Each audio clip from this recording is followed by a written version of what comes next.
Madame, Monsieur, bienvenue à cet entretien du jour. Bienne, ville de cas sociaux, ce tampon que traîne cette ville depuis des années pâlit de plus en plus puisque selon les nouveaux chiffres publiés par la ville et par l'initiative des villes pour la politique sociale, le taux d'aide sociale à Bienne a continué de baisser pour la 8e année consécutive, de quoi sans doute se réjouir, mais Bienne reste quand même et toujours 3 fois au-dessus de la moyenne nationale. Alors pour en parler, j'ai le plaisir d'accueillir la radicale Natacha Pitev. Bonsoir. Bonsoir Madame Noara. Et bienvenue. Vous êtes donc la directrice de l'action sociale et de la sécurité de la ville de Bienne, donc en charge du dossier, on va le dire. Donc la part de la population qui a l'aide sociale est tombée à 9,1% en fin 2024. La tendance semble se poursuivre en 2025. C'est le fruit de quoi? D'une espèce de soubresaut statistique où il y a une vraie politique qui porte enfin ses fruits? Alors on voit que le taux baisse depuis 8 ans, donc c'est pas un hasard, c'est pas simplement l'économie qui une année s'est mieux comportée que d'autres. Effectivement, en 2024, l'économie se portait bien et on voit toujours ces effets-là sur l'aide sociale, bien que quand il y a des problèmes économiques, les gens, la plupart sont d'abord au chômage avant d'être à l'aide sociale, ils restent au chômage pendant peut-être 2 ans.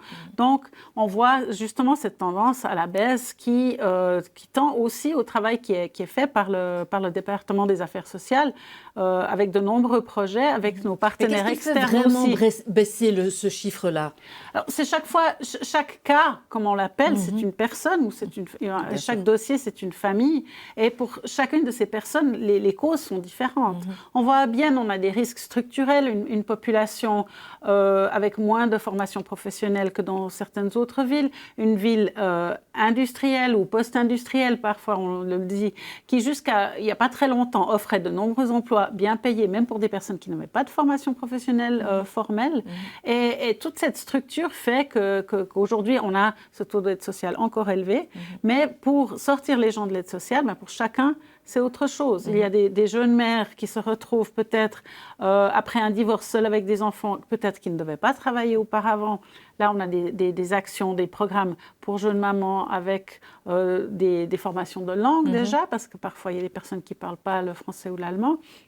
On a d'autres programmes avec les mesures d'insertion professionnelle, avec le service, le Faiseland, comme on dit, même en français, on utilise souvent le terme allemand.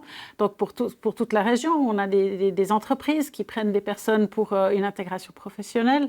On a des ateliers pour des personnes qui ont besoin de se remémorer leur propre capacité, parce qu'il faut se dire, si on a fait 2 ans de chômage sans rien trouver, et ensuite on arrive à l'aide sociale, c'est difficile de garder en tête qu'on a des perspectives, qu'on peut s'en sortir. Alors, vous avez énuméré beaucoup de mesures, évidemment. Je reprends juste un peu en amont avec cette population jeune, entre 18 et 25 ans, qui certes est passée de 9,6 à 9% maintenant à l'aide sociale, mais ça veut quand même dire pratiquement un jeune sur 10 qui est à l'aide sociale à Bienne. Mais qu'est-ce que ça veut dire concrètement le terrain? C'est des jeunes qui partent trop tôt de l'école, qui ne trouvent pas les débouchés, ils ont des salaires trop bas ici à Bienne. Qu'est-ce qui se passe? Alors, ces jeunes de 18 à 25 ans, ça peut aussi être, on voit toujours une augmentation en été avec les jeunes universitaires qui ont fini leur formation, qui n'ont pas encore trouvé de travail et qui n'ont peut-être pas droit au chômage parce qu'ils n'ont pas travaillé assez longtemps. Donc, il y a aussi ça. Et il faut se dire aussi que ce taux de 9,1%, c'est sur l'année. Ce n'est pas 9% de la population toute l'année qui est à l'aide sociale, c'est que 9,1% de la population est passée à l'aide sociale pendant l'année 2024. Il y a des personnes qui sont restées 1 mois, il y a des gens qui sont restés toute l'année.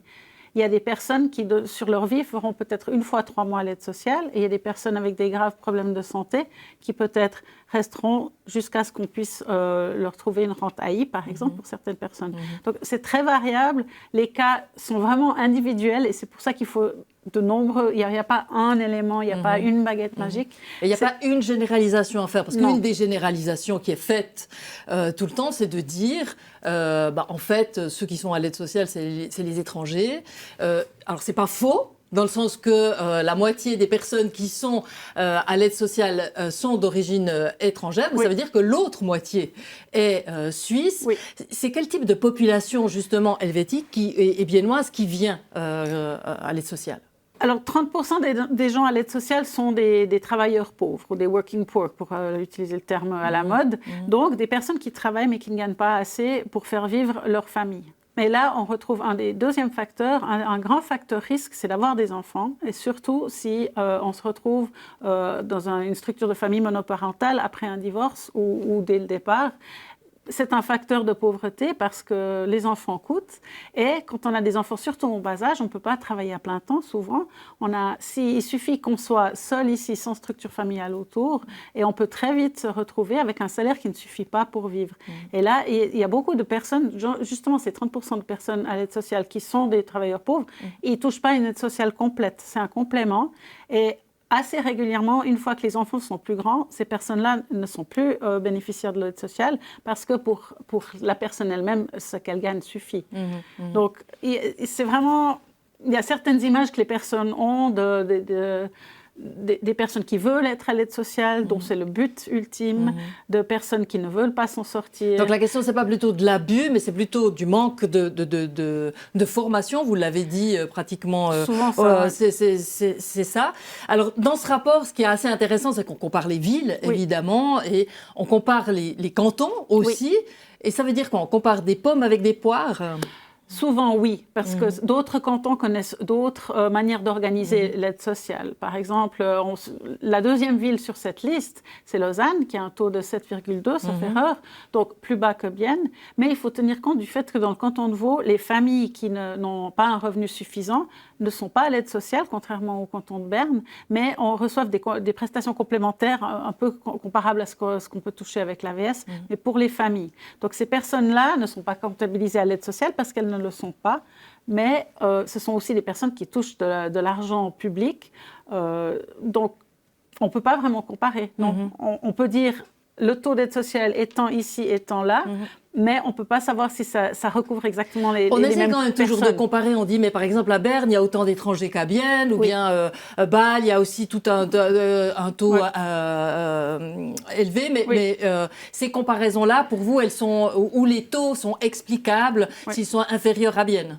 Alors, on a assez peu d'expats à Bienne. Et quand on regarde Bâle ou Genève, qui a un taux presque la moitié de la population genevoise est étrangère, il y a énormément d'expats, énormément de personnes qui gagnent très bien leur vie et qui ne vont pas être à l'aide sociale. Donc c'est très difficile aussi de comparer ces structures de population. La ville de Bienne a une structure de population qui ressemble plus à celle de Lausanne, mais aussi d'Yverdon, de la Chaux-de-Fonds, des villes industrielles le long de la chaîne du Jura, qui peinent parfois à faire ce changement de société, aussi avec le changement du monde du travail.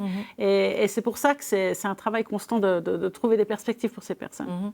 Alors on dit souvent qu'une des raisons pour laquelle des gens à bas revenus sont à Bienne, c'est parce qu'on trouve des logements pas trop chers.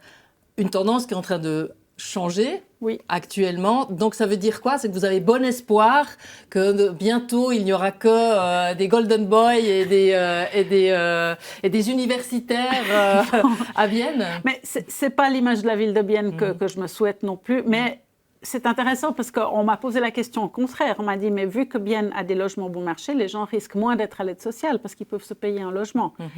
On peut aussi retourner la question dans l'autre sens.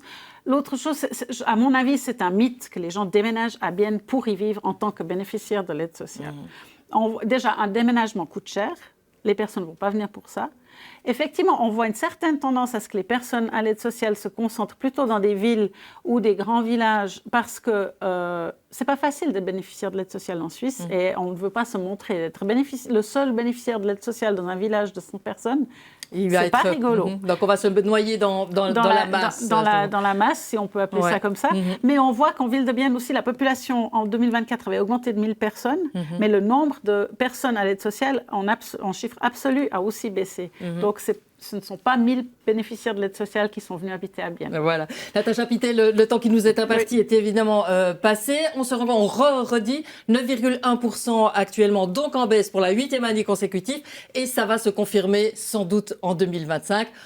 Donc on croise les doigts. Natacha Pittet, merci beaucoup d'être passée nous voir. Merci pour l'accueil. Voilà, c'en est tout pour cet entretien du jour. Merci de l'avoir suivi et à la semaine prochaine sur Télébia.